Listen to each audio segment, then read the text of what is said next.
ThursDIAZ, and normally the name of this podcast, if you're listening audio version only, is called Living the Dream. This normally would I play the music and all that other good stuff, but no, it's taken a life of its own. It has become ThursDIAZ. I'm your host, Beto Duran, where I just sit back and enjoy the ride with Joel Diaz, Roberto Diaz. It's a pleasure coming back again, enjoying this moment and being part of this show with you and Roberto Diaz, my brother here. So it's great. Let's talk boxing, and we're ready to go.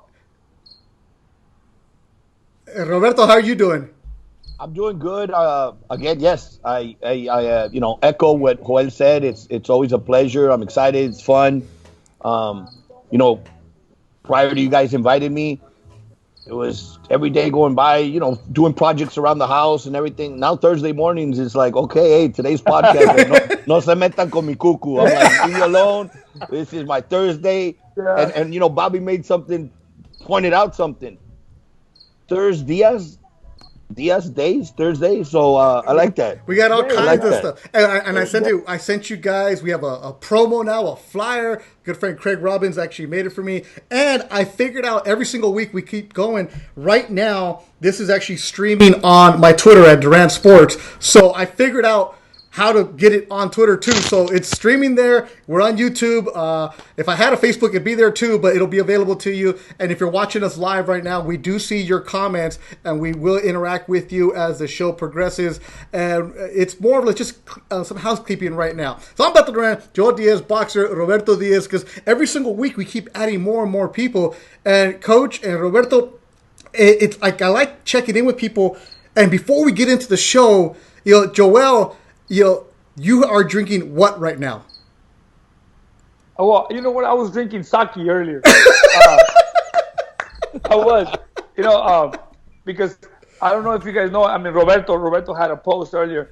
Today is El Día del Niño, right? Yeah. So, my son, he's no longer a niño, but he goes, "Hey, I'm your niño."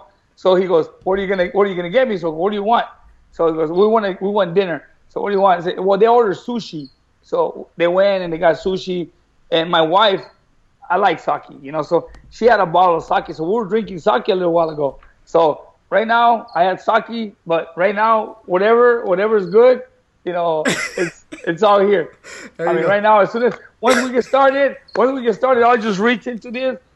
You know what? I feel like having a glass of wine right now. There you go. Okay, muy fancy. Roberto, what do you got? It's a very special day for, it's a mutual friend of all three's birthday. I've been telling him, hey, happy 60th. He just sent me a message, encabronado, porque he said, hey, no son 60, cabrón, son 52. So to open up something special, I opened up a little coñaquito, a little Louis XIII for Pepe Gomez, his birthday. Oh, really? Today's Pepe Gomez. Pepe Gomez. Wow. Not in 60. Don't say 60. He's going to kick my ass, but his 52. No. 52. Yeah. Feliz cumpleaños, Pepito. Feliz cumpleaños, Pepe Gomez. Feliz cumpleaños, Pepe. Hey, los mejores deseos, ya sabes, siempre. Yeah, and then I have a fancy beer. It's called Other Half. It's a double IPA. I'm from I like a little sponsorship. Craft Beer Kings, which is El Monte, hooked me up with some great craft beers. This beer actually just got released today. It's from New York, so it's a 7%. And you see all the fancy beers behind me. Well, thanks to Craft Beer Kings hooking us up. So, Coach and Roberto, there's going to be some beers being sent your way, some fancy craft beers. Thank you. It's all kinds of good stuff. But, Bobby, you said it. It is El Día de Pepe Gomez, which means we have to get a what? A cigar, baby. Yeah. A cigar. It wouldn't be Pepe without a cigar. Mira, está... Nada más que nosotros lo podemos prender. Pepe, I don't know why. He still has the one from his 40th birthday. 12 years later, that's still the same one. We got to get him one. Hey, next time we see him, we got to give him a, hey, here's a new one. Smoke it. You know what I think? I think it's a chocolate. He just keeps... I don't think it's a puro. We need to find out if that's real. If it's real or if it's a chocolate or candy. Porque nunca lo prende. He always has it right there. It's only for lunch. Yeah, so it's felicidades, happy birthday, Pepe Gomez. I don't know how old you are, no sé cuántos, pero la de hoy, woo, let's get going. Pepe Gomez no siempre se cumple 18, te mandamos un fuerte abrazo hasta Cancún, ¿sabes? There it is. All right, let's get going as people are jumping in right now, all over the place, letting us know. And what we do with this show, we don't do the traditional, who's going to win this fight? Who's going to win that fight? How do you feel this is doing? All that boring stuff that you guys can do anywhere else. This is una plática where I'm the niño metiche, where I'm just asking you questions. It's like, you're sitting around having your carne asada with your tios hanging out. So I like this right here.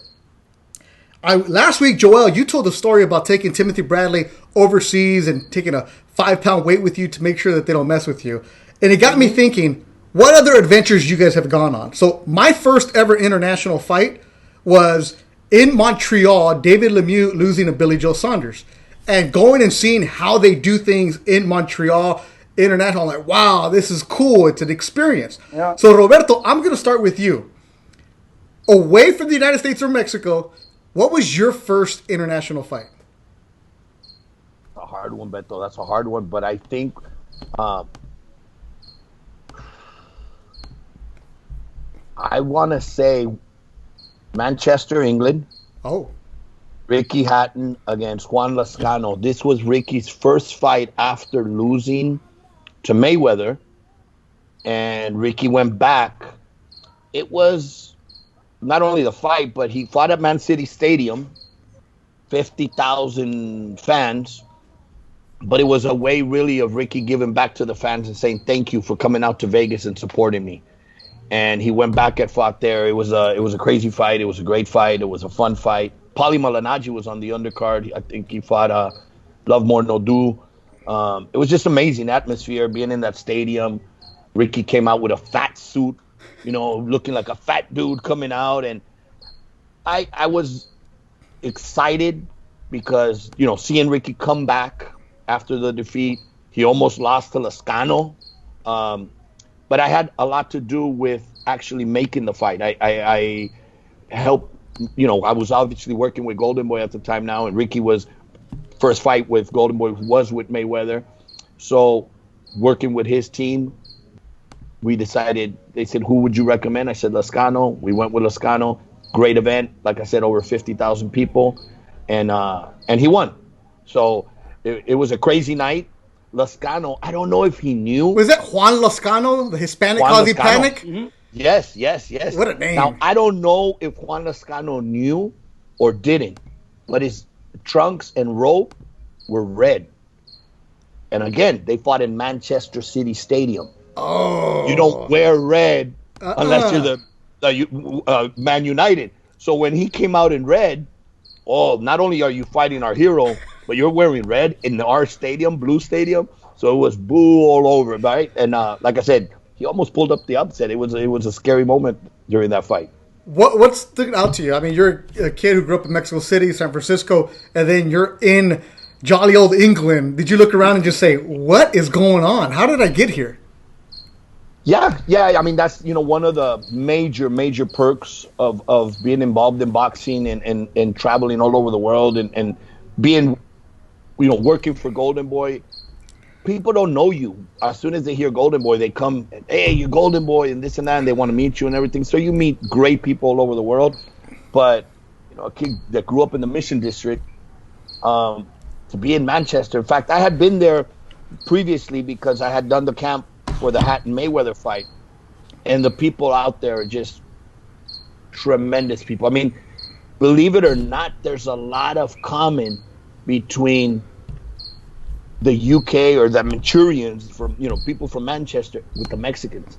And as funny as it seems, is they have a lot of double meaning jokes, which when I would hear them, obviously in English, saying their jokes and with the heavier accent, sometimes I didn't understand at the beginning. It was like, nah, they couldn't be say that because Americans don't have that double meaning joke that much, right? Yeah. So they can't be saying that. And then when I'd see them laugh, wait a minute, maybe they are. And little by little, as I got to know the team, there's a lot of double meaning, especially in that Hatton family. I mean, they're all tremendous jokers, great people. They're messing with you. That's pretty cool. And so Hatton and Juan Lascano, the Hispanic causing panic in England. And for you, Joel, what was your first trip overseas?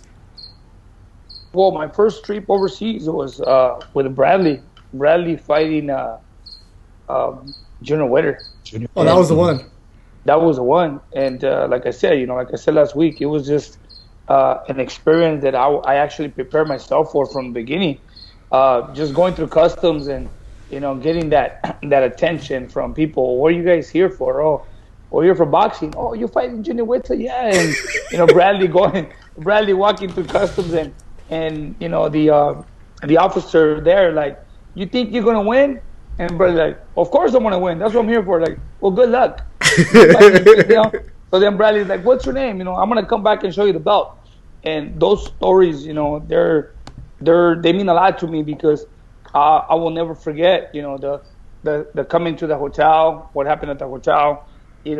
Bradley's room was the only one with no AC, and Bradley's air conditioning, and Bradley's room was the only one that at night they come and knock on the door, and there's just things, the scale thing with the commission, and everybody calling Bradley names as we're walking into the ring, and after the fight, we had a lot of fans in the dressing room, a lot of fans taking pictures with Bradley and giving him a lot of respect, because at that time Junior Whitta was he had like a 5-year winning streak, and just coming in and beating him, it was a great moment. But those are great experiences. But I can tell you a funny one. I can tell you a funny experience that happened to me with Antonio Diaz when he fought Emmanuel Augustus. It was at the All-American Sports Park in Las Vegas, Nevada. When we go to the fight, we had a big team. Antonio was already doing good. It was Antonio Diaz. He was the fighter of the moment. So we go to the All-American Sports Park, and after the weigh-ins, Emmanuel Augustus comes by himself. And we're like, we don't know who the guy is. We see like, Antonio, you're going to knock this guy out, And after the weigh-ins, we're like, hey, somebody take Antonio to eat. And some of us follow Emmanuel Augustus to see where he's going. He goes to the arcade. What? Emmanuel Augustus goes to the arcade. And he's playing video games. And we're like, this guy don't have a team. He comes by himself. And he's playing video games in the arcade. And we're like, Antonio, you're going to knock this guy out. Well, guess what? Antonio says he'll never fight Emmanuel Augustus again. If he has to really, if he runs into him again, he'll never fight him. That was a tough fight. That guy, Emmanuel Augustus. He was so awkward. He was just, you can't prepare for somebody like that. Oh, he had this, I forget what he called it, but he had this movement that you couldn't touch him.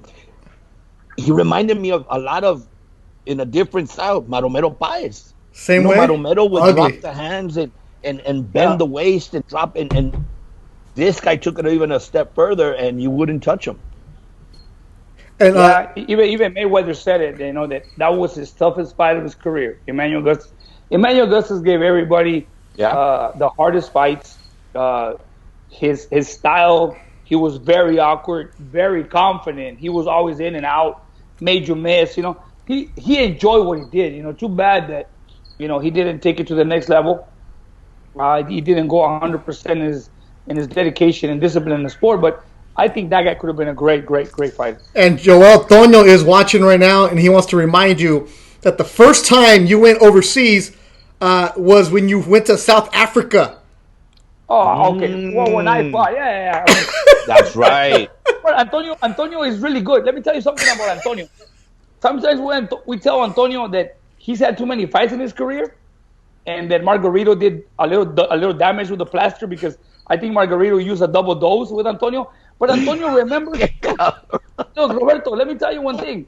If you ask me about my fights, I don't even remember when was my last fight. Okay. But if you ask Antonio, when did you fight, and give him a name, he'll tell you the day, the month, and he'll tell you the weather, the temperature of the day. Wow. I'm telling you. So he's not that bad. He's a 49er, baby. He's a 49er. Actually, when I went to Africa to fight for the world title, that was my. I was thinking as a trainer. Yeah, okay. As a trainer, I didn't think about going overseas as a fighter myself. But yeah, Antonio was right, and he told me the other day. He goes, "I'm gonna be watching so I can correct you." Well, thank you, Antonio. That's exactly what he wrote. He said, "Every Thursday, I'm here every Thursday." You know what he did? You know what he did, Roberto? Last week, he missed it. And then he says and then he tells me like, for next week, I'm gonna set it on my alarm. So he did. He set the alarm for Thursday. Oh yeah, he posted it. Yes, that's right. He posted it during the week, like at 7:30 an alarm to go off so he can be ready. That's right. Hey, way to go, Tonio. Gracias. Yeah, we appreciate our fan base is growing. It's ThursDIAZ with Joel and Roberto and our researcher Antonio Diaz, who's watching at home. When I went to Africa, it was my world title fight for the IBF against Philip Holliday. I was training in LA. Lee Espinosa didn't go with me at the time because he was afraid of flying. Lee Espinosa doesn't like flying. So, I mean, flying to Africa is a long trip. So we go out there. We get there a week before the fight. Actually, through the whole camp for that fight, Antonio was my only sparring partner. He was my only sparring partner. And he was also part of my corner because it was only him and Jimmy Montoya. Jimmy Montoya came to me to my first world title fight. So coming into Africa, we're there for a week, and then the weather was bad. It was raining, so we didn't have much time to train outside run outside or whatever. We were just using treadmill.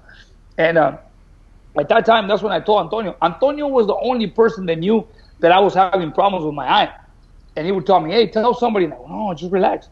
And during sparring, Antonio will always land the left hook on this side because I couldn't see it.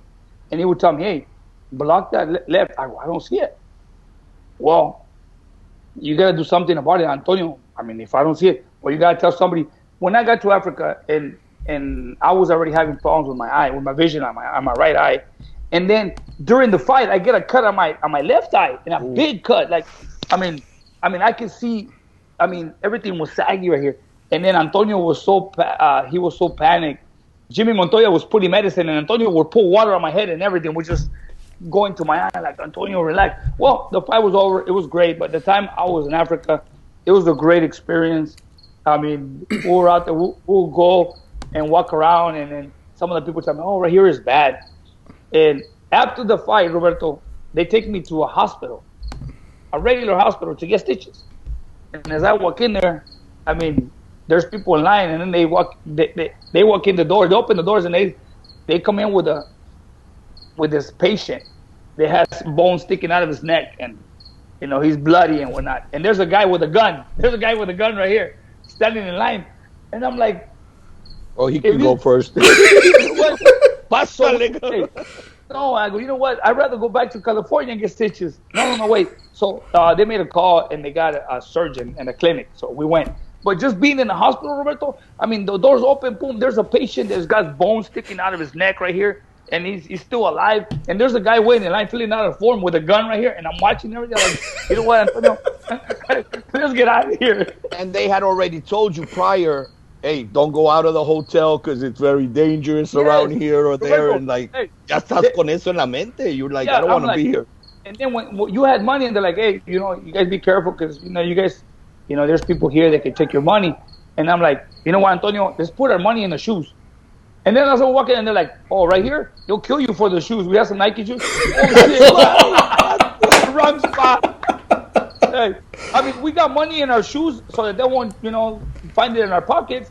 And as we're walking in public, the driver of the car is like, "Oh, right here, they'll kill you for those shoes." But like, man, I got my money in there too, Hey. So, those are experiences, and we had a great time. We came back, and obviously, it was the altitude in Johannesburg, South Africa. At that time, I knew that I could beat Philip Holliday because I was a great boxer. I could have boxed Philip Holliday really well. But I only did it for 4 rounds. When I started feeling the pressure of the elevation, I decided to stay.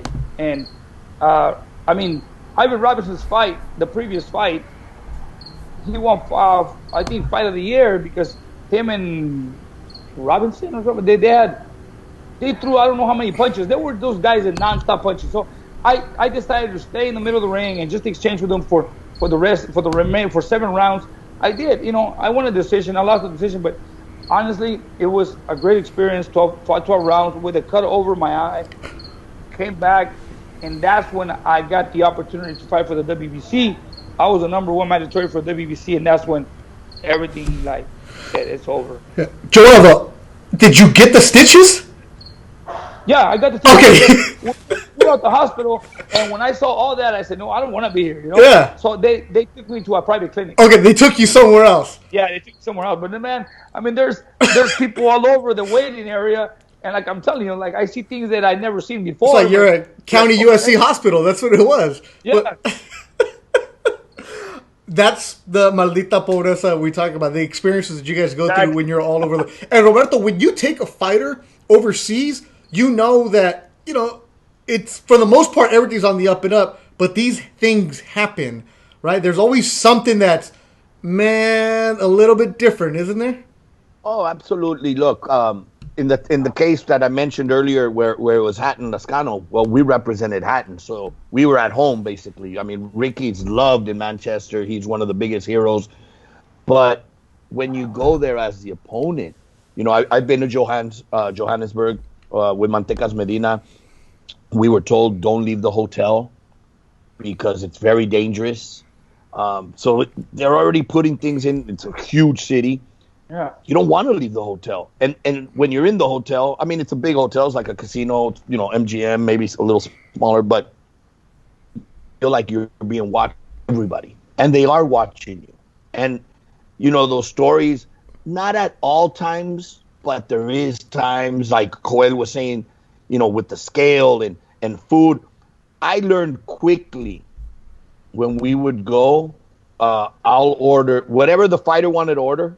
I would order it, because if they were going to tamper with the food, well, whatever he wanted to order, they wouldn't mess with me. So I'd order it and then switch plates.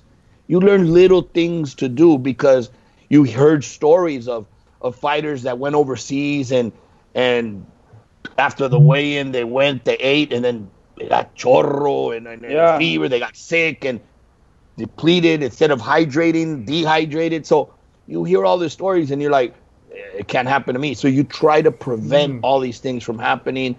Obviously you do your homework before the fight, making sure when it's world title fights that organizations are seeing the neutral officials and just you move all the correct pieces, and then you hope that on fight night, tu gallo está ready to go and does his thing in the ring. That's exactly what I did before that Junior Witter fight with Bradley. I did my research, I did my homework. Chop Corley went overseas to fight Junior Witter before, and I mean, when I heard what they did with him on the scale, that's why I prepared myself. And then when I heard that he got sick because of the food, I go, something's wrong. So now, me as a trainer, it's my responsibility to watch my fighters and take precautions. I always have to see, like, we're 4 people in the team. It was the father, it was Jackson, him and myself. It was 4 of us. So I said, you know what? I always set a program where if we sit at a restaurant, before we get to the restaurant, we already know what we're going to eat. You're going to order for him. He's going to order for me. And that's the way it goes. If I get sick or one of the guys gets sick, it's fine. But as long as the fighter doesn't get sick. But even now, to this day, same thing? I mean, I would do it again. If I would go because why risk it? I would. Why risk it? Why risk it? Do it, regardless. I mean, just to play safe. Huh. I mean, yeah, I guess, because people are crazy. You just never know what people are going to do. What about when you're in Asia, Roberto? How's that experience? I've been to Japan many times. My experience in Japan has been very, very pleasant. In fact, I love Japan. I love Tokyo. We have a great relationship. I consider him a mentor, Mr. Honda. And with him, there hasn't been any issues. I mean, most of the time when I'm in Japan, I'm there with Linares fighting, so he is like his second home, adopted by the fans, and they love him out there. Recently, last December, I was there challenging one of the biggest heroes of Japan, Ryota Murata, for the world title with Stephen Butler. It was very, very, how do you say, sportsmanship. They open the doors to you. They treat you well. I mean, Japan is very different. I was there with Randy Caballero in a world title eliminator. It's been very pleasant in Japan. But they don't clap, right, during the fight? No. So during the fight, and it's changed a little bit now. But during the fight, in the most of the time, it's very quiet. Wow. And in between the rounds, in between the break, is when they clap. And the reason, I mean, the first time I was there, I thought it was crazy. I was like, what? They got it wrong. They're opposite. They're wrong. They're actually right because they're doing it out of respect. Oh. They're respecting two warriors, go to battle. Like that. So keep it quiet so maybe the corners can give instructions or out of respect so these warriors can battle. And then after the round's over, that's when they and it makes sense. If you're watching a play or you're watching a baseball game, it's after it's like golf. Strikeout, or after the home run or after the bunt, after the play, that's when the clap, so not during. You don't have any like borrachos, pártele all that other stuff? Yeah, you have a couple Mexicans. You got a couple Mexicans or Latinos. Rompele la más, güey. Cabrón, estás en Japón, tranquilo. Because when it's all quiet, that's when you hear that one doña, hijo de, like. That's when you hear that one, yelling. That's right. That's interesting. That happened to me, Beto. That happened to me in Africa. Sorry to interrupt you. When I was fighting in Africa, I mean, I was in South Africa. I never expected no Mexican people. But when I got in the ring and they got the national anthem, I see way on the very top way up there, like where the pigeons sit, I see a flag, a Mexican flag. And actually, somehow, there was a couple from Puebla, Mexico, living in Africa. They came to me and they took a picture of me, like, wow, and then somebody said one time, he goes, los mexicanos son como la humedad, se mete por donde quiera. But you know what? They're very supportive. Hey, I was happy just the fact that I'm in the ring, they're announcing my name, and when they got the Mexican national anthem, and I look up and I see a Mexican flag way on the very top of it, like, wow, I got somebody over there supporting me, It makes it's crazy. But it makes a huge difference. I was in England, London, with Jorge Linares, fighting Kevin Mitchell. And I was worried. Jorge had always been the A-side, whether it was in Japan, whether it was in the State. He was always like the favorite with the public. We're going into the O2 Arena, London, against Kevin Mitchell, who's loved. I said, I wonder how Jorge's going to react now when he comes into the ring, and it's all boo. And then we go to Manchester. He beat Kevin Mitchell in a tremendous fight. Then we go to Manchester, and now he's fighting Anthony Crolla from Manchester, who's even bigger fan base. And I'm like, okay, Jorge, remember what we experienced in London? Yes. It's going to be worse here. Roberto, it can't be worse in London. It's going to be worse here. But going back to the flag, way up on top, in the boonies, to see a Venezuelan flag. I remember in the ring going, yeah, we have somebody. We have somebody, man, look. And yeah, way up there, you could see the colors of the flag, and it was like, all right, we got some. It gives you that, and to the fighter, I mean, I'm the corner, but, I'm right there with the team, but the fighter has to get at that moment inspired that, hey, they made the trip. Really? Not from that matters? A lot of the times they live there. Oh, absolutely. Really? To know that you have somebody there. In fact, we were in Monaco. Randy could tell you one day, we're in Monaco. He's going to fight for the world title. It's Who's this? Randy Caballero. Randy Caballero, okay. A couple days before the fight, he's walking around, doing a little shopping or something in town. And he had the uniform on, and I guess the colors of Nicaragua. So a couple bumps into him and says, hey, where do you get those shirts? Nice shirts. The guy didn't like the shirt because of the matador or anything, because of the colors, Nicaragua colors. The guy was. And where are you at? We're in Monaco. Monaco. Okay. Yeah. And it's my team shirt and this and that. Oh, but Nicaragua. Oh yeah, we're from Nicaragua. And they start exchanging. What are you doing out here? Oh, I'm fighting. Really? Him and his wife ended up going to the fight. Oh. All British, had made the trip out to Monaco to see Stuart Hall fight Randy. Randy only had his father and the team in the corner.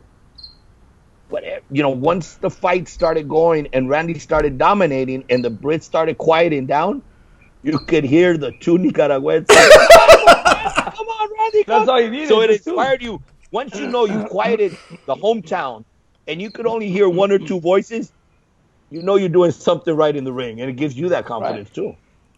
That's cool. I knew Randy won his title in Monaco. I didn't know he had two people from. He didn't even know them, right? He didn't know. He bumped into him a couple days before the fight, and they ended up going to the fight. Yeah. What are the odds? And Joel, you took Lucas Matisse. Where did he fight Pacquiao?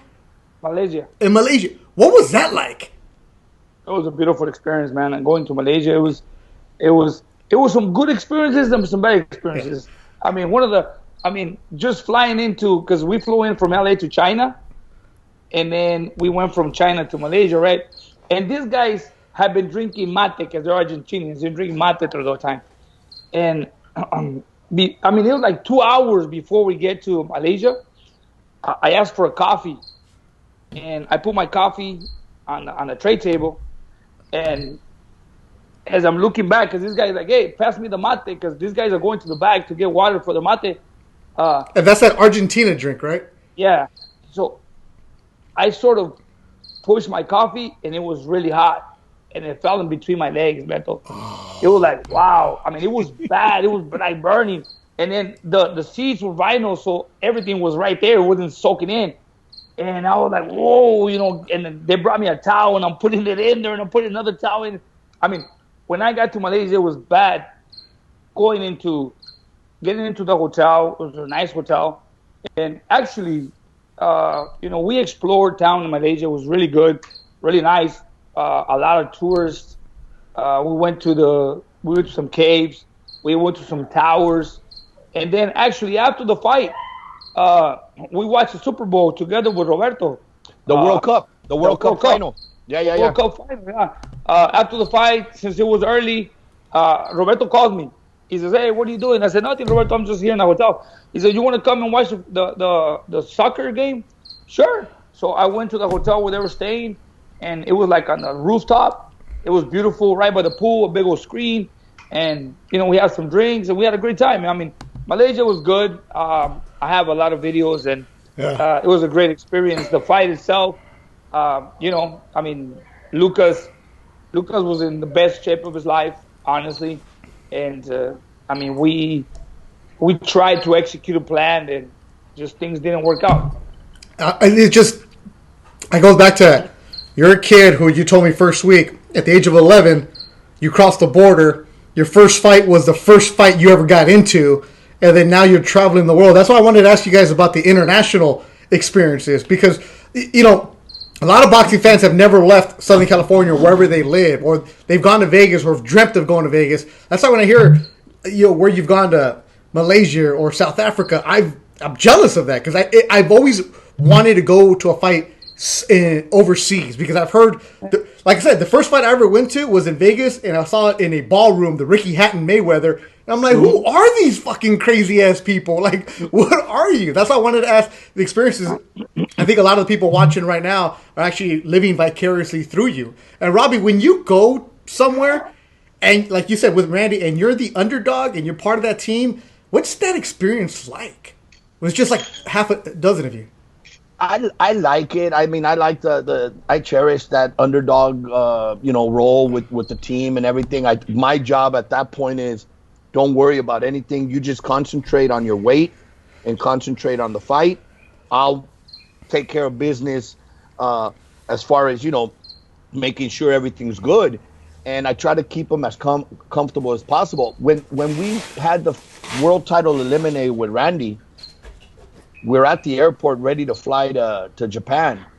And Randy's dad, who's his trainer, doesn't have the visa. Oh. So they don't allow him on the flight. I told him, I believe the flight, there was a Friday. I said, look, Marcos, stay behind.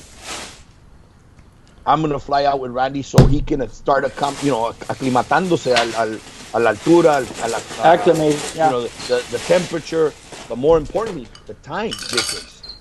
I said, Monday morning, Marco, go to the consulate, get your visa, and we'll put you on a flight on Tuesday. I think the fight was Thursday. So it's a big responsibility, because as a father, he's nervous. What if I don't make it? What's going to happen? Who's going to put my son in the ring? So I was like, just I'll work on everything. Don't worry about a thing.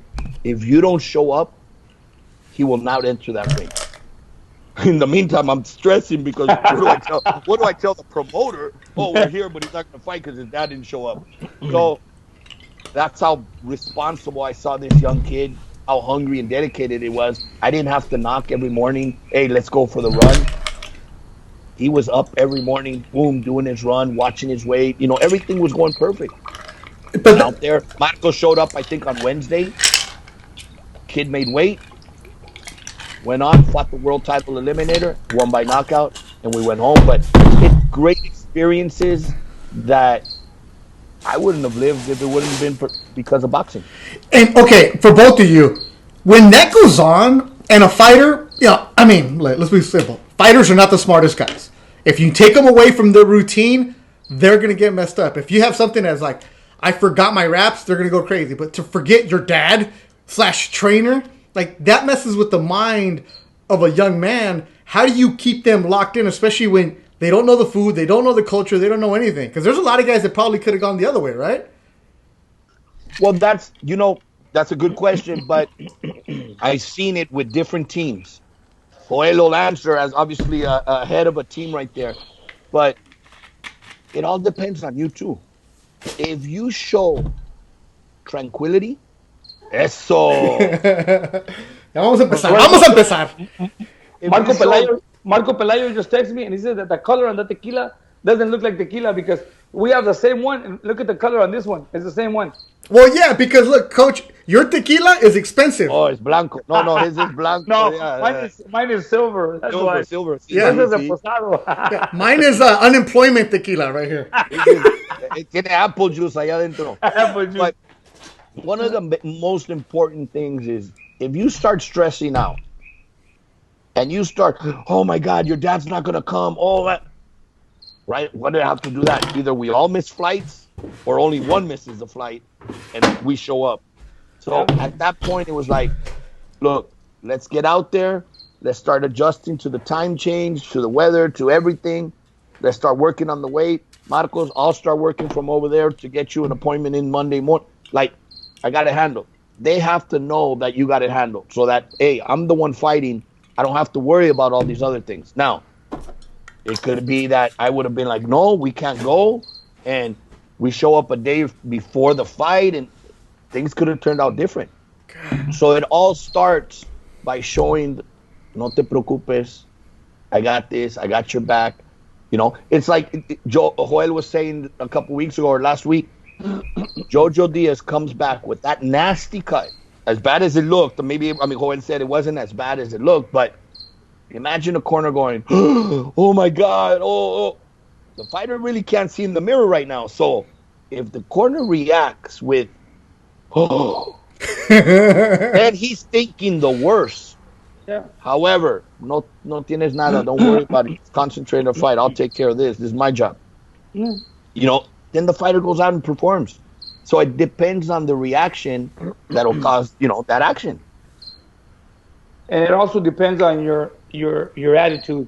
When they come to the corner and the way they see you, because believe me, fighters sense something. And I told fighters before, and fathers, when you have a fighter in the corner and the father gets really nervous, I tell him, man, you know what, just step aside. Why? Because when the father's nervous, the fighter always, as a fighter, you think, why is my dad nervous? Does he know something that I don't know? And that's when their minds start thinking, But Roberto is right. There's fighters that they prepare themselves regardless of who's there and who's not. They're going to go fight. But there's also fighters they're a little weak here, and they're like, oh, if you're not there, I won't fight. Yeah, you hear that all the time. Come on. Hear that all the time. No. Believe me. I've had fighters that cancel fights. Go ahead. No, you're right. There's a lot of times that, you know what, I'm going to have to pull out of the fight. Why? Oh, well, my head coach can't go, or my trainer's not. I can understand, in the big level fights and stuff like that. Yeah. But, this is a fight that opens the door, gives you the opportunity. Hey, don't you have an assistant trainer? Don't you? Everybody has that, that team that, yeah, no, but I don't fight without my coach. No, we don't do this, or I don't go without my brother or my wife. Or it's like, it just, they're not all cut with the same scissors, you know. Right. That's what showed me Really? and tells you, yeah, that's what tells you, hey, this kid's ready. This kid's ready. And when Randy's attitude was, I've been working for this all my life, and this is a big stumble, but I'll get through it. And look, he performed amazing. He performed amazing that night. And what were you saying, Joel? He did great. But how about, Roberto, how about when you come to an event overseas and the trainer gets there and the fighter doesn't? What do you do? You remember the time when... I might tell you a quick story, Roberto. Oh, we got plenty of time. I just got another shot. Saludos a Pepe Gomez. When Diego de la Hoya fought in Argentina. Yes. I didn't go, but yes, I remember. Yeah, you didn't go. So this is the thing. We have to go to LA. We're flying out of LA to Dallas, and Dallas, Argentina. My first time traveling to Argentina. So I get to the airport because Diego and his dad, they're from Calexico. They're about an hour and a half from here. So I said, okay, guys, I'll meet you guys at the airport. So I drive to the airport in LA, and then Joel de la Hoya, the manager, was supposed to come. So, okay, I'm at the gate already, Beto. I'm at the gate, and I see they're starting to board, and they're not there. Oh. And I'm like, hey, Joel, so where are you guys at? Oh, we're running late, Tocayo, but we'll be there. I go, well, they're starting to board, so what do I do? I'll let you know. And all of a sudden, like, oh, Tocayo, we're not going to make it. So you're on your own. I go, really? All right. So I get on the flight from LA to Dallas. So when I land in Dallas, I have a 4-hour layover. So I'm waiting, and I'm like, I hope they make it here so we can travel together. So I got my backpack. I got a carry-on. And in my carry-on, I got my boxing supplies, like my gauze, my tape, my medicine, just my boxing, whatever I need for the fight. On my other bag, I got my clothes, everything. And I wanted to travel comfortable. So I had sandals, some pair of sweats, sandals with some socks, some pair of sweats, a t-shirt, and my backpack. I go, so I get on the flight to Argentina, Roberto. And once I land in Argentina, I'm like, okay, so what do I do here? So do I get another flight because I have to go to San Luis? Or what's going to happen? So my instinct always tells me, I'm always travel with instinct. So then I get off and I'm looking at, and I ask somebody, excuse me, I got to go to San Luis. Do I get another? No, you have to travel to another airport. Really? Also, I get my bag here. Yes, you pick up your bag here, and then you get a cab or you go to the other airport. It's like about another hour from from here. I said, okay. But Mario Arano had sent someone to pick me up, but nobody ever contacted me. So I go get my bag, Roberto, and they're like, oh, your bag never arrived. Oh. No. So they're like, please, I got my ticket here. And they're like, oh, your bag's still in Texas, in Dallas. It never left. What? So now I start panicking. So I get a cab and I go to the other airport. And when I'm at the other airport, I got there like around 1 p.m. And my next flight was at 7 p.m. to land in San Luis at 9 p.m. So I'm going to be there for a long time. So Marcelino's brother lives an hour from there. He called me. He goes, hey, coach, you're here? Yeah. So he comes over. So by then, I'm already calling my wife and one of my friends, please contact American Airlines. Tell them that, where's my bag? Oh, no, the bag is there. And, I mean, it was back and forth, Roberto, where the bag is there, is not, yes, no. So long story short, I left. The bag never got there. And I even told Joel de la Hoya, Joel, if my bag is in Dallas, please pick it up. No, Tocayo was not here. They said it's already over there in Argentina. Okay. So then I called American Airlines and I was really mad. And I said, please, I want my bag in my hotel. This is my hotel in San Luis. I want it here. That was Tuesday, Wednesday, Thursday, Friday. The bag never got.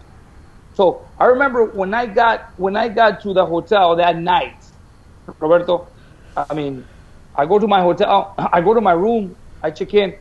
I had low battery. I need to call my wife, let them know that I'm okay. And then the connectors are different. Oh, for the charger, yeah. Yeah. So this is a true story, and I'm gonna tell you. Roberto, I don't have no clothes. I have no clothes. The only clothes I had, I traveled with, and it's been 2 days. So I remember I got in the shower. I took a shower, Roberto, and I washed my clothes and I washed my underwear. Roberto, I washed my underwear, right, with soap and washed them real cool. Right? I'm walking around the room naked because I'm washing my clothes. Yeah. So then I'm trying to find a way to dry my clothes. So I get the blow dryer, and it was the only plug, Roberto, that could work in the outlet. So then I get the blow dryer and I'm drying my underwear, Roberto, like that. And then I put it over the blow dryer, and I see some sparks, and it blew out the plug.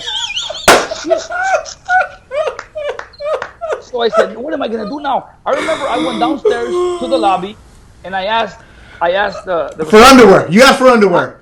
No, I asked to charge my phone because I needed to call home. And they're like, well, wow. there's a business center over there, like a little desk. So I connected my phone with a USB to the computer, and I'm waiting.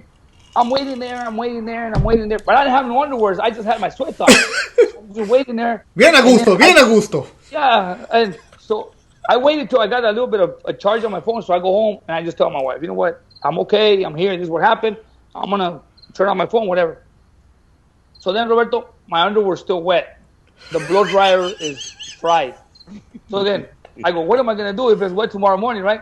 So what I do is this. I still remember, Roberto, I go to the window. The windows in Argentina, I mean, you just go like this and you pull them out, right? And I look down there, and they're like a neighborhood. And I go, you know what? I'm going to hang my underwears from the window so they could dry, you know. So I go like this. That's why la raza no puede viajar, cabrón. He fucking made a tendedero like a vecindad. You look like my garage. Yeah, like my garage looked like. I got my underwear, Roberto, and I put them in there, and I closed the window, boom, right from the top of the calzone, right? So I left it there overnight. When I woke up the next morning, Roberto, I wake up late. Freezing. So I wake up and I go, I'm going to get my underwear. But then it comes to my mind, I go, you know, sometimes you're a little clumsy. You open the window and the calzone is gone. Oh, my God. I said, no. Hey, I remember, Roberto, I thought about it before I opened the window. So I'm preparing myself. I was like, okay, relax. I got to open and boom. grab it and boom, open it and bring it in. I did. So when I got my underwear, put it on. I put my sweats. I put my sandals. I go down there, Roberto.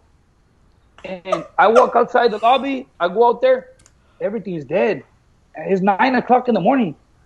And I look around and I walk outside the street. Nothing. Everything's dead, Roberto. So then I go to the restaurant and I ask for breakfast, Roberto. I wanted some chorizo, unos huevitos, jamón. And they're like, merienda? What? Desayuno? Oh, merienda. So they give me like tea, Roberto, and like crackers with butter. That's for Argentinians. That's breakfast. The good food comes like after 12. Oh. Now Joel's been flying for like 30 hours. 30 hours? Starving by this time. Dude, I'm telling you. So, Beto, in the morning... Wet underwear, starving, no phone. No fighter. No fighter. No, nothing about myself. So I had to go and I walked down. I bought underwears. I bought socks. I bought tennis shoes. I bought clothes. I bought deodorant, toothpaste, toothbrush. I bought everything. And the funny thing was that my bag never got to the hotel. And as we flew back from San Luis to Argentina over here, on the other airport, as soon as I landed, I'm going through my next gate. I hear people, Mr. Diaz, Señor Diaz, ahí está su valija. Like they have a bag. And it had probably been there all week. Probably so. But at least, I mean, I'm telling you, I don't know how they're calling me, hey, Señor Diaz, su valija. So my bag was there and everything was in it. So I came back with the things I took. Who made that fight? Did Razo make that fight? I don't know. I don't know who made that fight, but Diego got there a day later at night. So, I mean, it was an experience. Wow. I'll tell you, that shows the experience of Joel. If you caught this, wow. If you didn't, catch this. The bag that got lost is his clothes. At the end of the day, he can live without his clothes. The bag that he took with him was all his corner supplies. Yep. Why did he take that one with him? Because that one can't get lost. Imagine showing up and saying, I lost this bag. Now what? Where do I get all my supplies? The corner, your opponent's corner is gonna. Okay, here's God, here's tape. Here's it. Yeah. No, ni más. So that's very important, but that comes from experience. Yeah, and Erasmo Ramirez, who played in the major leagues, is watching right now. He's like, it sounds like Coach was in the minor leagues, and it really does. Minor league adventures. Everybody's loving these stories. Hey, look, Razo gets all mad just because Razo made that fight in Argentina. Thanks for watching. All of a sudden, Razo leaves a comment right now. Razo. Marco Palayo says, I do the same with the checkers. Take the checks, leave the clothes. And that's another thing is, that's a great example because for me, when I was taught early on as a reporter, when you travel, one, never check a bag if you don't have to. Keep it all simple and then keep all your important stuff with you because you're going to have those experiences. When you go overseas, forget about it. Good luck getting that stuff because I know baseball players always said they'll check in their bag, but they'll take their glove with them no matter what. Your equipment has to go with you. Now, to me, it's always been a rule, and I've always told my brother, and it's given a couple of times, and Antonio knows. Antonio knows. I know he's watching. When I go to a fight, and we forget something that is an essential for our team, it really bothers me. I told Antonio it shouldn't happen. It makes you look unprofessional. Yeah. I mean, one time where, you know what, I forgot gauze.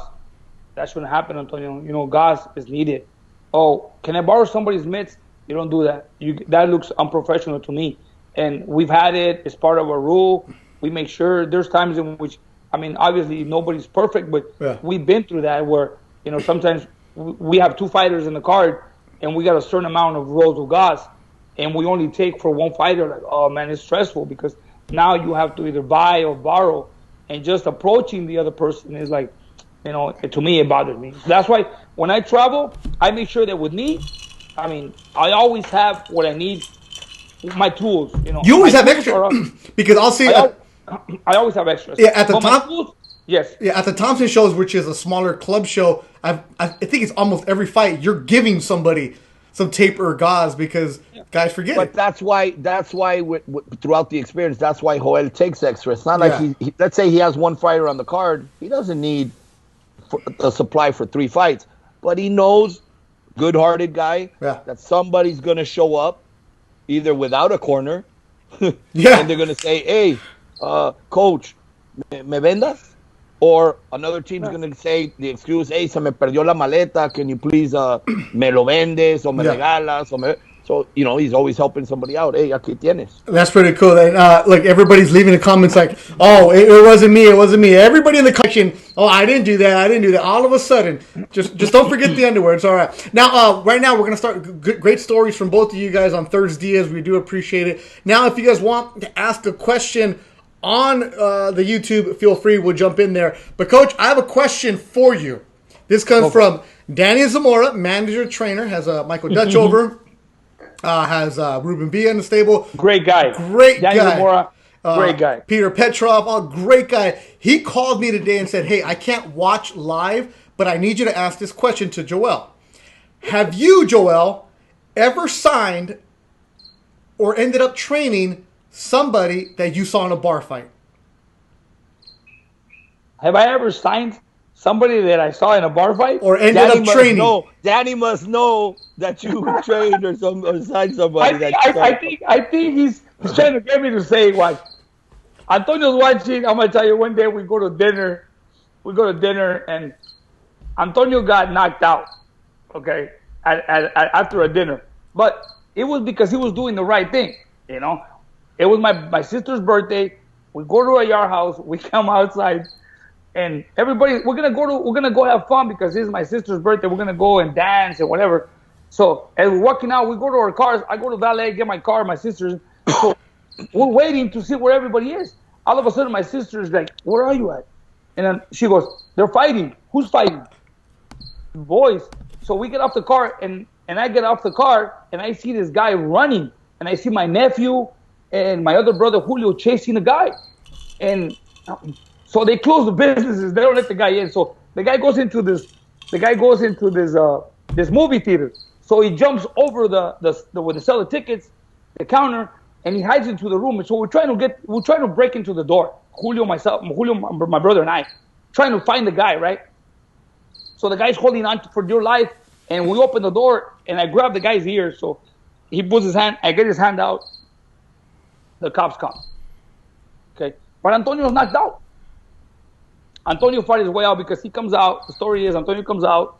His wife wants to go to the car. Antonio's talking to somebody. So this guy comes up to his wife, and he's doing something to his wife. And his wife's trying to walk through, and the guy's like, hey, you know? And Antonio, as soon as Antonio turned, the guy hit Antonio, right? And boom, knocked him out. So he got hit hard, and he hit on his face. And the guy jumped on Antonio, but before he got jumped, his wife went in there. So stop. So we started chasing the guy, but the guy ran in the restaurant. My nephew went in there and duked it out a little bit. Julio did too. Antonio went in there. So Antonio woke up. Long story short, that's why I know what he's doing, because everybody's like, man, you guys chased the guy to beat him up. I go, no, I wasn't going to beat him up. I wanted to sign him because he's the only one that ever knocked out Antonio.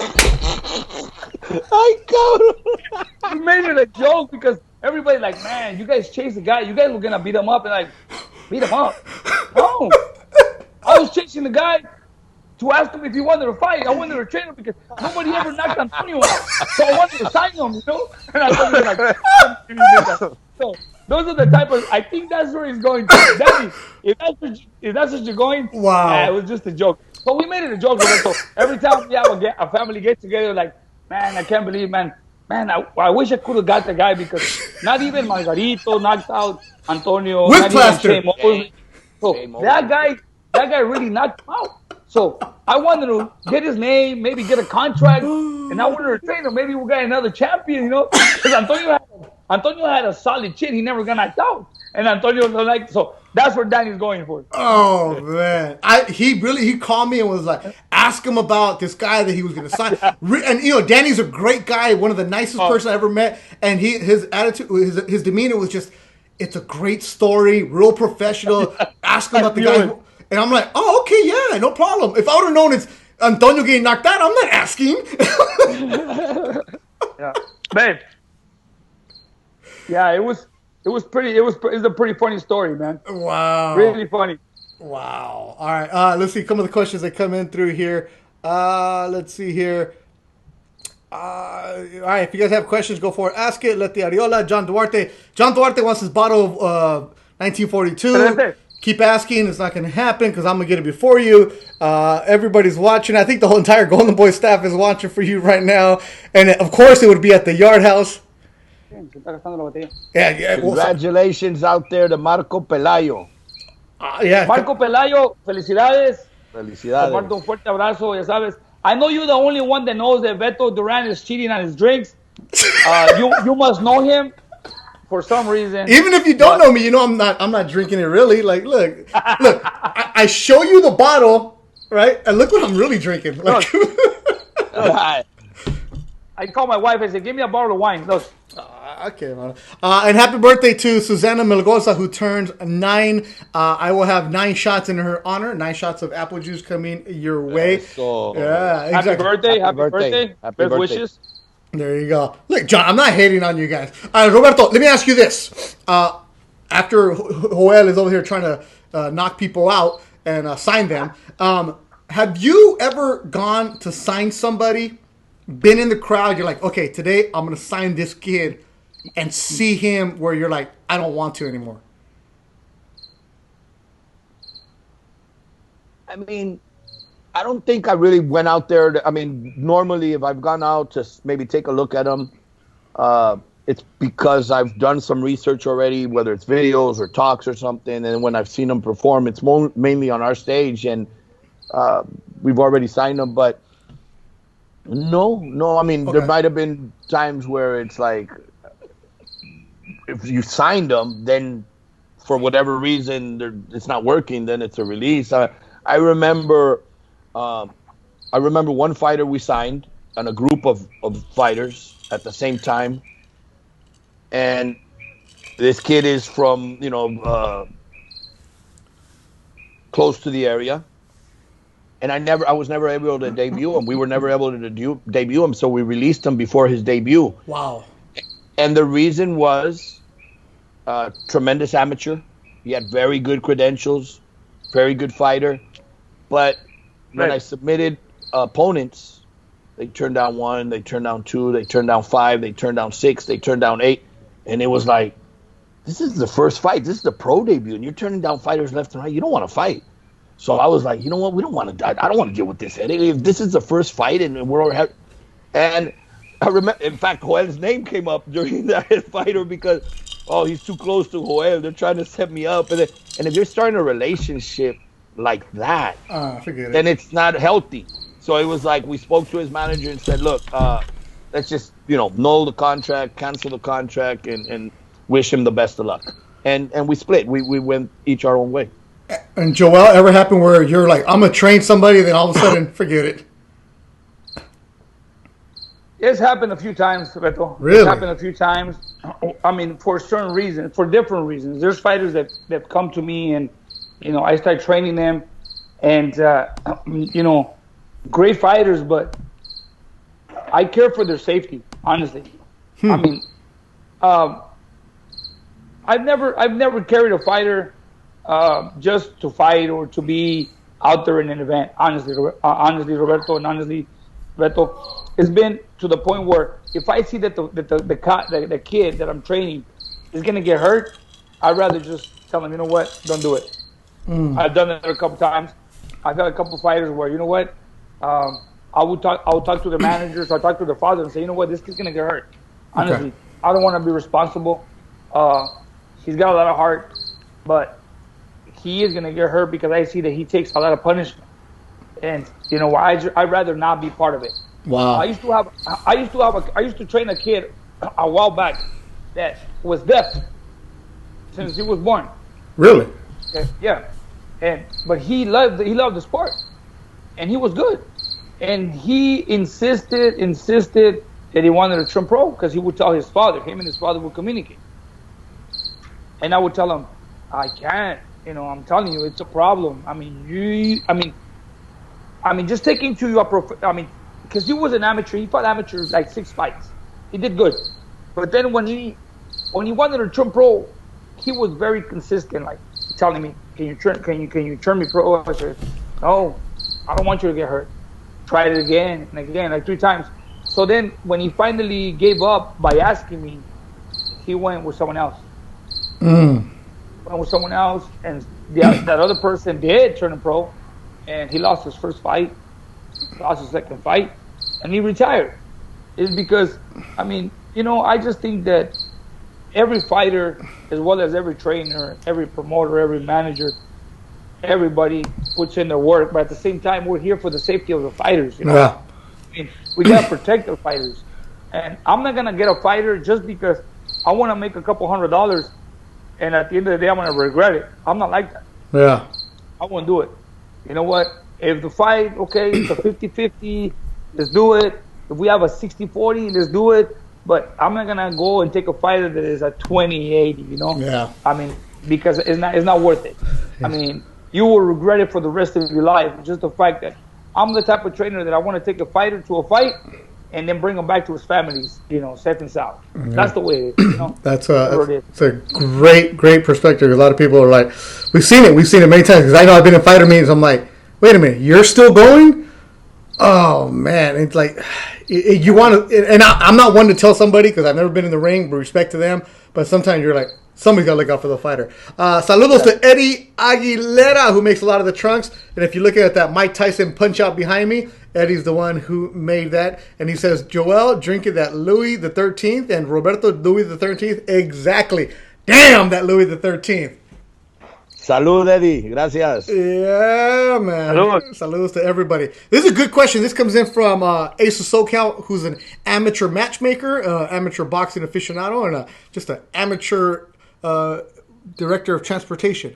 He says, for Michelada time, do you as a matchmaker feel that you're going to have to change your strategy if fights start under closed doors, or do you see your jobs going to be as usual? So if we do have quarantine fights? No, I think it's not going to make a big difference regarding the strategy of making fights or the quality of the fights. In fact, I really believe it's going to make my job a little easier. That's what I'm hoping and I believe. I believe that a lot of the fighters right now are home, not doing what they love. As soon as this is lifted and we're green light and go, a lot of these guys that maybe said, you know what, Robert, before this, nobody expected this to happen. We're like a couple more tune-ups, and I need a tune-up here, and I need a tune-up there. I think a lot of them are going to say, you know what, let's skip the tune-up because I don't know if this is going to happen again. You know what, I want to fight for the title, or I want to fight for this, or I want to. And I think you're going to see, and I'm hoping as a fan as well, we're going to see the better fights happening. And if it's closed doors or open to the public, I think in the beginning, gradually, we're going to have to do closed doors so that we can get started. But I see that being no change, no difference whether it's closed or open right now as far as the quality and the level of the fights. Because most importantly, through the streaming, everybody could see them. Yeah, you're watching ThursDIAZ on a live stream right now. Joel, as a trainer, okay, does it matter if there's a crowd? Well, not really. I mean, I see it like this. I mean, the support right there live is good, but when the fighters know that there's people watching, I mean, regardless, the boxing fans are going to find a way to watch your fight. I mean, I really don't know much, but I think last week there was a fight in Nicaragua, right? Yeah, I don't know if you guys saw that. Yeah. And I was looking at the rating. It was like 1.5 million viewers watching that event. People were watching it, I mean, look, it's understandable. I mean, we're going to a bad crisis. This pandemic is affecting a lot of people. But at the same time, when you got people in the audience, obviously you got the support. But if you can't in this moment, you know that people are watching you regardless. The fighters know that even though they're not there physically, they're watching you on TV because people will always support you, especially fighters nowadays with social media and everything. They have a lot of followers. So regardless, they're still going to watch you, even though it's not live, but they're going to be watching you. But we've been in Vegas at 3 o'clock, and there's nobody in the building except for me and the commission. So guys have done that before where there's nobody in the building, right? And you know what? We can make adjustments. We can make adjustments for that. Obviously, the arena's low. Hey, sound effects, bro. We got DJ playing right there. Play something with the crowd going loud, just to give. More importantly, you're not sending a message to the audience on TV that, oh, there's a crowd here. No. Okay. That sound effect is more for the fighters' psyche as they're walking in the ring, to hear something like, outside of their song, they're pumped up. Okay, I'm hearing my crowd, what they're normally used to, just to give it that ambience of, I'm pumped, and I got to go.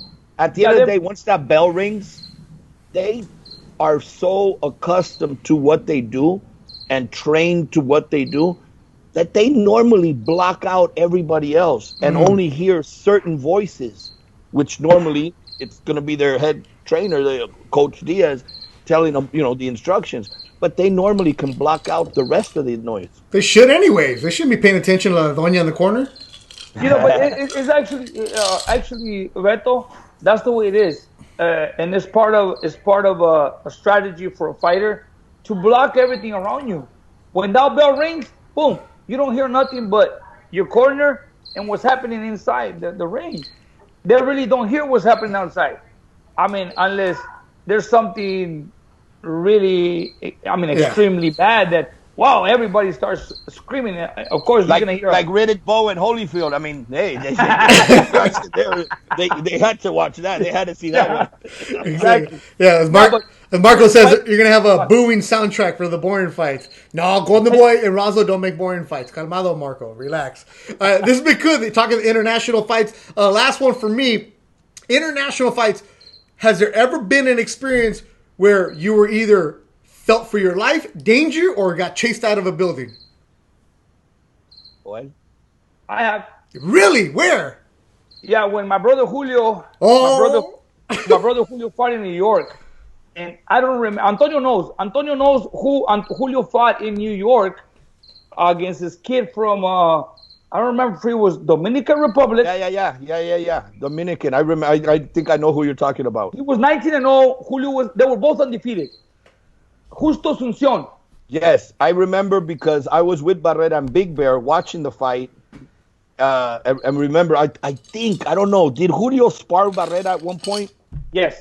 Okay, so that's why we tuned in, because Marco, hey, va a pelear Julio. He's helped me for a camp or so. So we tuned in, and it was Asuncion. Yeah. Toño, our researcher, says Justo. Whatever. See? Justo. I'm babbling now. I'm starting to drink. Yeah, Hey, Justo Antonio Asuncion. knows. Yeah. When Julio fought Justo Asuncion in New York, Beto, I mean, on this one, I'm telling you, it was crazy because obviously you're in New York. I think Justo Asuncion was Dominican. Yeah. Or Colombian. I don't remember. Correct. I think he was Dominican. Yeah. So as we walk in the ring, I mean, in New York, you got nothing but Dominicans. Sure. I mean, Shocking. you got a team of Indios, which is Antonio, me, and Julio, and we get in there, and Julio's so confident. Julio was actually cocky that night. Hey, hold on. You got Maldita Pobreza shirt? You need a shirt. Puro Indios. Hey, I remember. I mean, Lia Espinosa, Antonio, me, and Julio. And, I mean, cuatro Indios. You know, we go in there. Cheers. Saludos. Hey, I got my shot glass of Yankee Stadium too. Here we go. Beto, going into the fight, we got two undefeated fighters: Julio Diaz, Justo Asuncion. Justo Asuncion was the star of the night. Local fighter. Julio just kills him. Julio knocks him out. Wow. He tortured him first, and then knocked him out. Like the guy at the yard house. Not as bad, but almost. So after the fight, we go to the dressing room, and we can hear the people were mad, Beto. They had to get us out through an alley. Wait, this is Madison Square Garden? No. It was, I don't remember what arena. It wasn't a Madison Square Garden. It was in New York, though. It was in New York. It was at an arena, not Madison Square Garden. Okay. But when we got escorted, they just told us, "Hey, you guys go out this way." We got escorted out the back alley to get out of the arena. Honestly. Wait. You don't have you don't have the drivers that are taking you back to the hotel? They just walked you out? Yeah, they just said, "Hey, get out this door and go out." No. Yeah, and Antonio knows. Antonio remembers that one. Wait, that was the only time that everything was against us. Even the fans were not happy after Julio knocked out Justo Asuncion. We were escorted out a back door through a back alley out to the street. Wait, so no art, no cuñado to take you guys back? Because normally now there's a driver from the promoter takes you to the hotel. If I had art, if I had cuñado, if I had Mando and all those guys, I would have stayed. I would say, "Hey, come on, guys. I got some bodyguards." So they just walked you out and said, "Hey, good luck in New York"? See you guys later. Even if I had Razo that night, I would have been good. But is there like a crowd outside waiting for you? No, because the front door was on the opposite side. So everybody was in the arena still. Oh, And man. when we was finished the fight, we go to the dressing room, get ready, and we couldn't just walk through the crowd or get through the front door. They escorted us out a back door through an alley. And then where'd you go? Back to the hotel?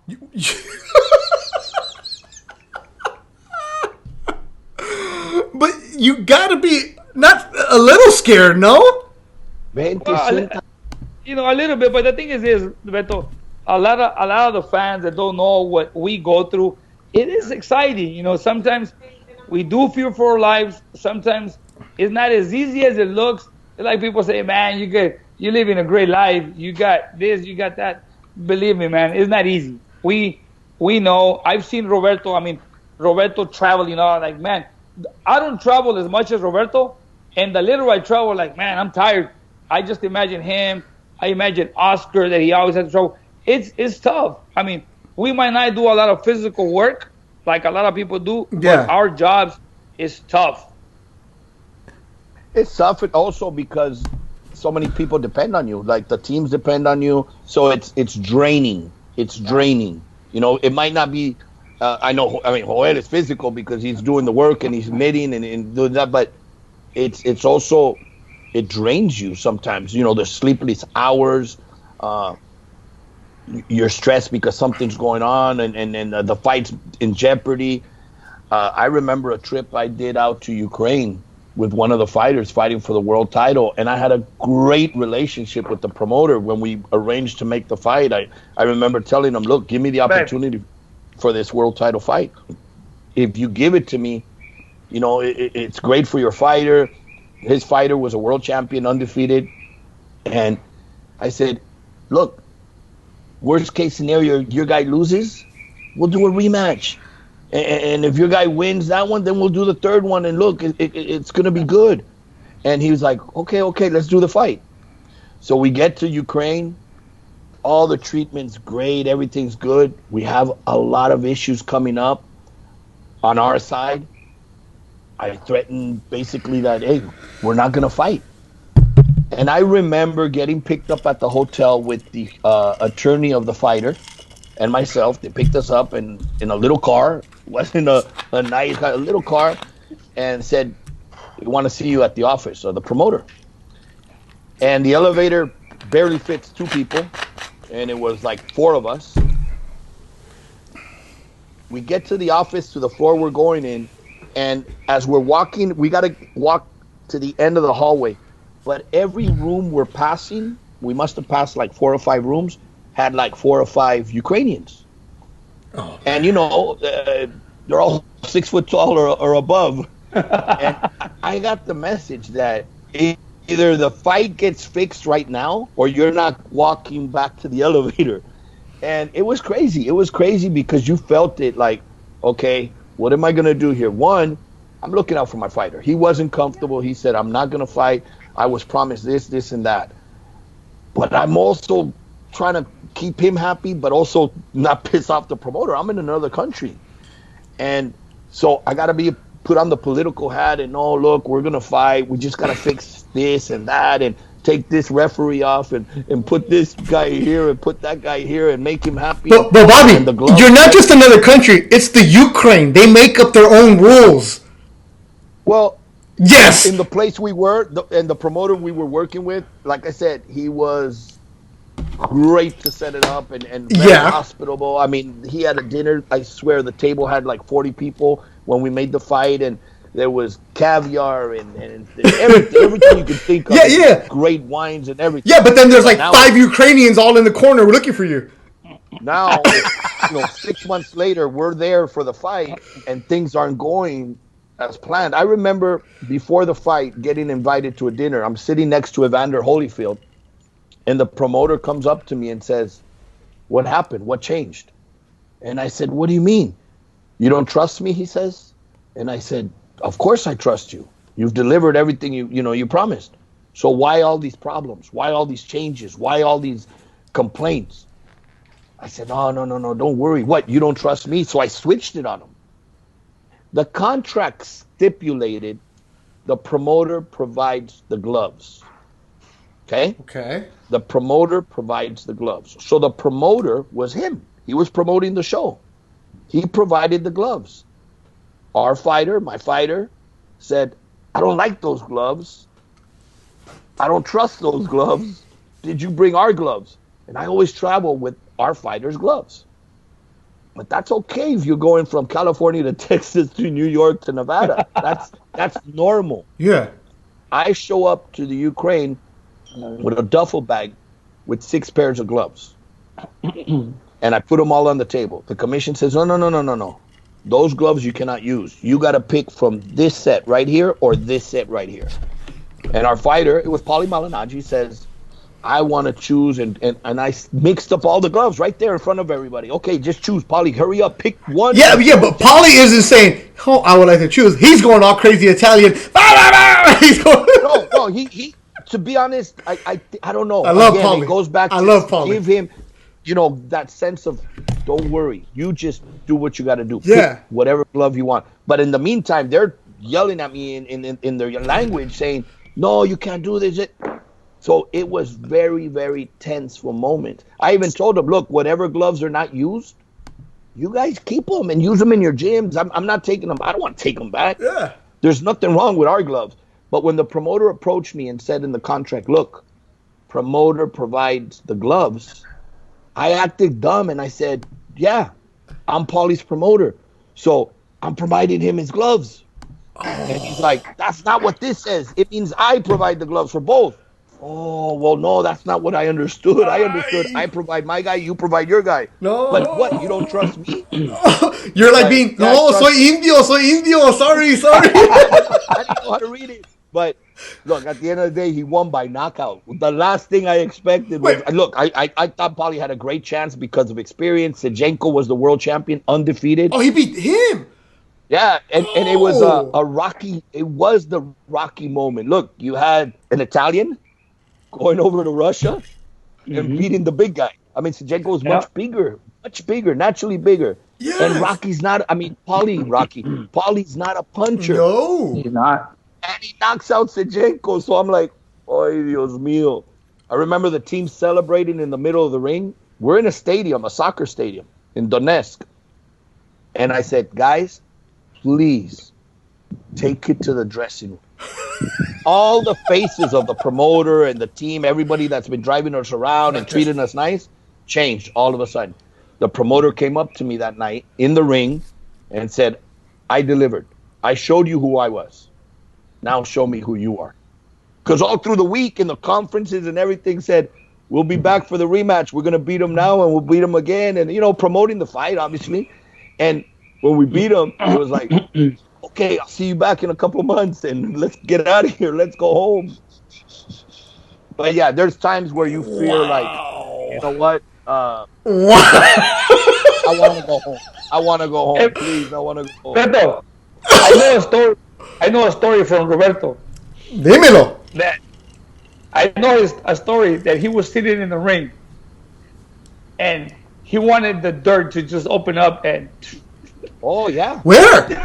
Where? Yes. It About was. the glove? Watch. That's a story where I laugh about it, and I remember every time I remember the story, I laugh just the fact that the stress that Roberto went through that night. Where? I don't know, Beto. I don't know why I didn't have a heart attack. Okay, where was this? Well, let's go. Set it up. That's a better one. In fact, I just remembered that story a few weeks. I think it was last week or so. Because if anybody knows, and he's a great friend, Ahmed Owner.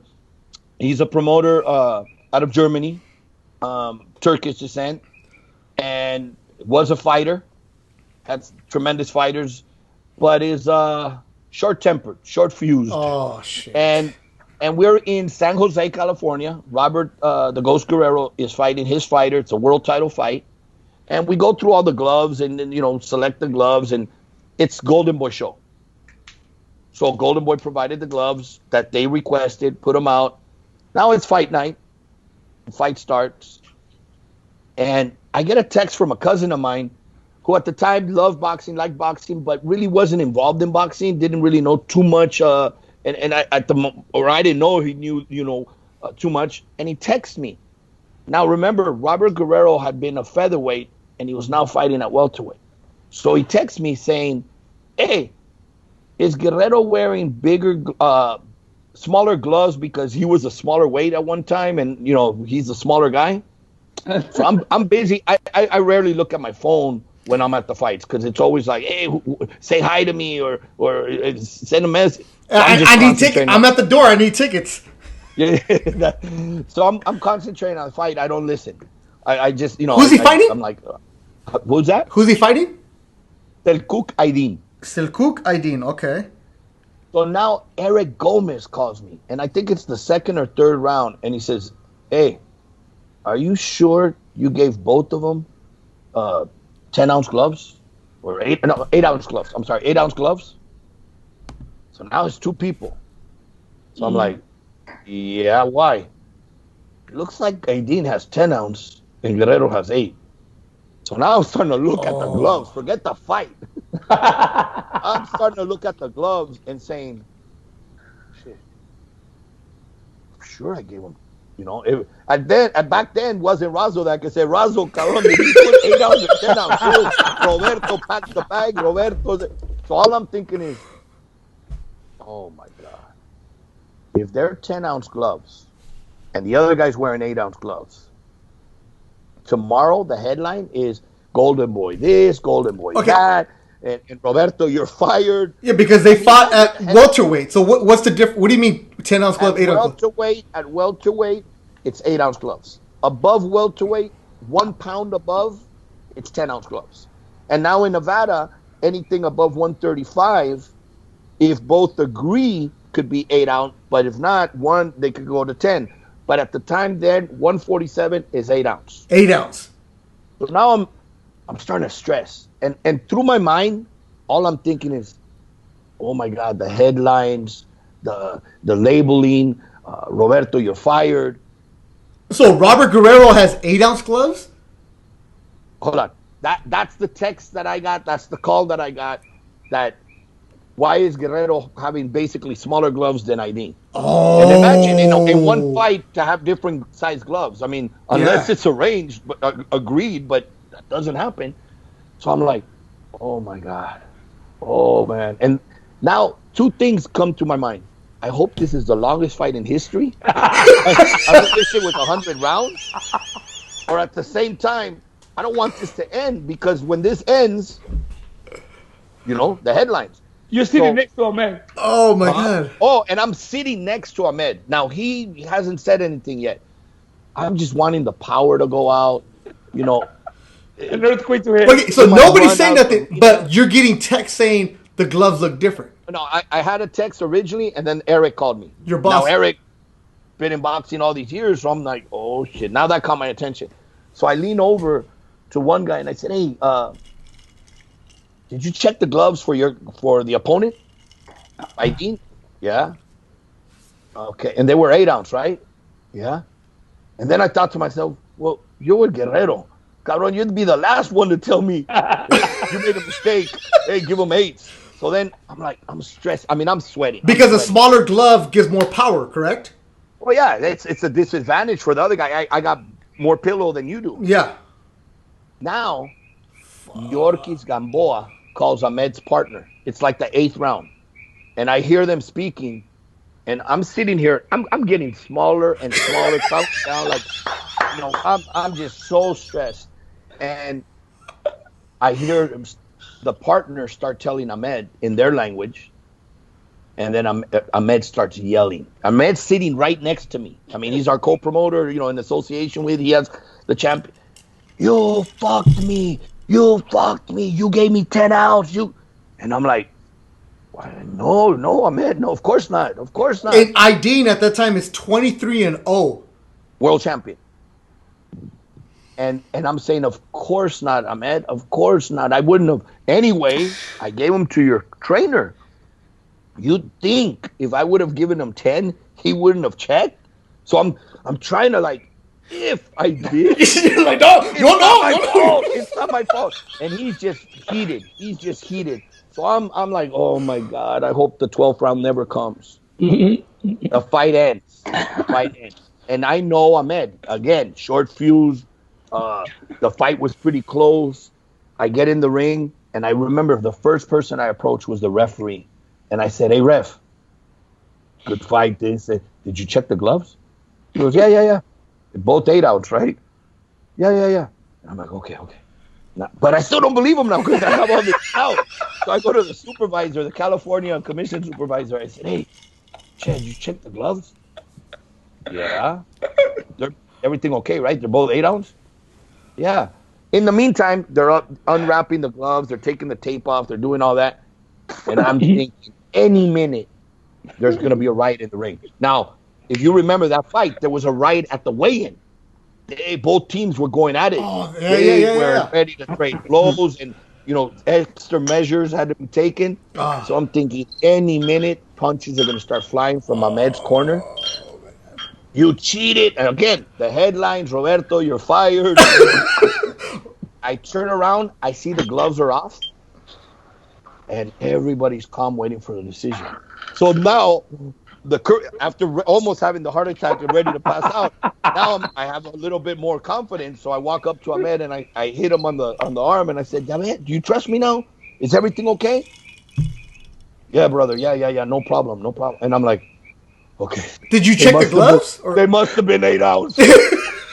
So I later called Ernie, I think like a day or two later, 3 days later or something. I was talking to Ernie, telling him, "Oh, dude, you have no idea this and that." He goes, "Oh, that's normal." I said, "Why? Why is it normal?" White gloves, which is not commonly used, gave the illusion that they were bigger to the eye. Oh. I didn't know that before. If I would have known that before, I probably would have been enjoying my fight. But that night, oh my God, I It must was have the aged. longest, the longest fight of your career, huh?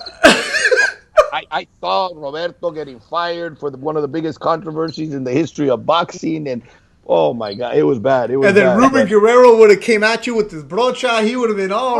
No. Ruben would have been cool because he got the 8 ounce. It was Ahmed that was going to come after me because he had the 10 ounce. But no, to be clear, they both had 8 ounce. That was a fight, Joel. Like, you're loving this story about it too, because every time he talks about that story, I laugh. But you know why I laugh? Because I know him. I trained one of his fighters. Okay. I trained one of his fighters, and he calls me once. Once in a while, and in the he calls me in the morning because he's in Turkey right now or Germany. He's in Germany. And when he calls me, he's very firm with his things, and he's like, "Coach, Ebony is gonna be our world champion, and I want you to remember, you are the best. You are the greatest." Right? Okay, and I know because when he goes to a weigh-ins, he wants to fight everybody, and he's just a manager. This is the manager? Yeah. Yeah, but he was a fighter, so that he's still, that fighter will never leave a fighter. But he's very short-tempered. Very short-tempered. I mean, Ahmed is a real good friend. He trusts me a lot. I hope so. A relationship for many years. Yeah, after that. And now I can joke about it. You fucked me! Now we could joke about it. I mean, if he would have had 10-ounce gloves, he never would have forgotten either. But good thing it was 8-ounce, and we joke about it. He sent me pictures. He's learning to ride horses. So you should remind him, hey, anytime he comes out, you'll teach him. Hey, Roberto, I saw the fight with Abney and Chris Eubank. Oh, my, yeah. Hey, look, when he wanted to beat up Eubanks. He wanted to beat up Eubanks after. After Eubank stopped Abney, he jumps in the ring, and he's like, he wanted to fight Eubank. How old is this guy? Ahmed is probably about 42, 45. Oh, he's young. No more. He's young. He's in good shape, but he's a strong guy. He's in good shape, but he as soon as he stopped, he was in the ring and he wants to fight Eubank. Like, he's right there. You watch the fight. He's in the ring trying to fight the guy that beat his fighter. And you know why he didn't fight him? Why? Because Mauricio Suleiman was there. Oh, really? If Mauricio would not have been there, Ahmed would have gone off and start fighting everybody. But because Mauricio was there, he calls Mauricio Papa. He had a lot of love for Don Jose. Mauricio was able to say, Ahmed, okay, you're right. Yeah, I was gonna wrap it up, but I gotta ask one more follow-up question to this. Have you ever been involved or been around a fight in the ring? I've never been. Never. I think we were very close in the third fight with Barrera Morales. Before the decision, Mauricio Suleiman comes over to our corner and says, guys, come on, can we make peace now? And, it's been 36 rounds of war. And I would go to Marco, yeah, Marco, let's go, man. It was a great fight. Let's go. There's also, you feel a little confident that you won. Let's just end it. Ya terminó. We got El Coyote on our side. We're good. So Marco comes over to Eric to say, hey, I muere. I muere. It's over. And Eric turns around and says, chinga tu madre. and Marco's like, well, fuck you then too. And if you guys remember in that fight, Eric throws a bottle of water. They were giving him a bottle of water to drink. It's after the fight. The decision hasn't been declared. And Eric throws a bottle of water. So even there, right when there was going to be peace, the war almost went off right there too. Oh, and that's how we will end ThursDIAZ. That is fantastic. Chinga tu tequila. Chinga tu tequila. Look, Beto, on the next segment, we gotta find out from right here from Roberto who's your daddy against Marco Antonio Barrera and Nazim Hamed. How everything. That's a great story to talk about. Okay. On that fight where Marco Antonio Barrera grabs Nazim Hamed, takes him to the corner, and tells him, "Who's your daddy?" Because he didn't know what that meant, but he got him and stomped him against the corner. I'll save it for the next episode. Next Thursday, make sure everybody goes and lets people know that on the next edition of I'm slurring right now. With Jamaica? With agüita de limón. Agüita de limón. So Con next apple juice. Yeah, next Thursday on ThursDIAZ, we're going to start the show with Roberto Diaz telling us about Barrera telling the Prince who's your daddy. As always, thanks for listening. Remember that one, Roberto? Yeah, Absolutely. That was a fun one. yeah. We'll save that for next Thursday. The stories are tremendous, and I can't believe an hour and 37 minutes flew by. Once again, feliz cumpleaños, Pepe Gomez. Felicidades, compadre. Felicidades. And in honor of Fuerte Pepe abrazo. Gomez, I did not like the cigar. So in honor of him, and I'm going to go do like 1,000 push-ups at Monkey Beach for everybody involved. Wait, Monkey Beach has been closed today because they turned it into a lounge full of balloons and sofas for Pepe's birthday. And today, hoy es el Día del Niño. Felicidades a todos los niños del mundo. A todos sus hijos. Al niño de oro, Golden Boy, Oscar. Got the Al shirt niño for de you oro. today. There you go. You know- Oscar de la Hoya, 92. You know what we're gonna do on later on? We're gonna have ThursDIAZ with Oscar, where he just sits in and listens to us tell stories about him, because because the stuff that you guys remember, the no underwear in Argentina, the mate in Malaysia, all that good stuff. We appreciate it. So for Joel Diaz, Roberto Diaz, and you that have been watching, thank you so much. It's been another edition of ThursDIAZ. Thank you. We'll see you next week to hear stories about Stay the safe, Prince. everybody. There it is. Stay safe. Stay safe. God bless everybody. Y maldita pobreza. Maldita pobreza. Saludos. Papá.